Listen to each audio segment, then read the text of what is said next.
आता पाहूया आताच्या घडीच्या टॉप 9 महत्त्वाच्या बातम्या।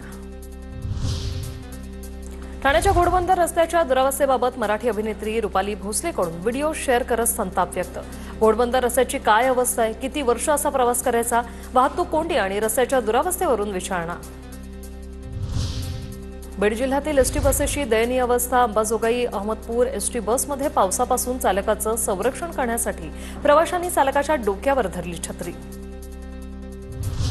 तर बीडहून परभणीकडे जाणाऱ्या एसटी बसला गळती। बसमध्ये प्रवाशांवर छत्री उघडून पावसापासून स्वतःला वाचवण्याची वेळ। Video viral. धुळ्याच्या शिरपुरात युरिया न मिळत असल्याने शेतकऱ्यांकडून कृषी दुकानातच गळफास घेण्याची धमकी।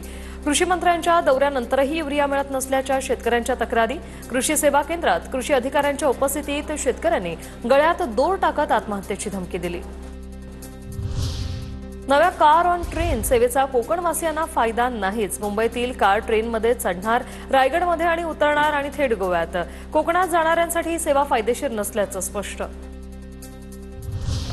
बेलापूरमध्ये गुगल मॅपच्या नादात कारसह एक महिला थेट खाडीत पडली। बेलापूरहून उलवेला जाणाऱ्या सुसाट कारमधील महिलेचा जीव सागरी सुरक्षा पोलिसांनी वाचवला। क्रेनच्या सहाय्याने खाडीतून कार बाहेर काढत थरार कॅमेऱ्यात कैद झालाय। एशिया कप सामन्यांच्या वेळापत्रकाची घोषणा। 14 सप्टेंबर रोजी भारत आणि पाकिस्तान क्रिकेट सामना होणार। 9 ते 28 सप्टेंबर दरम्यान एशिया कप क्रिकेट सामने होणार। मुंबई विद्यापीठातील नापास झालेल्या 42% विद्यार्थ्यांना पुनर्मूल्यांकनानंतर दिलासा। पदवी अभ्यासक्रमांच्या उत्तरपत्रिका तपासणीवर प्रश्नचिन्ह।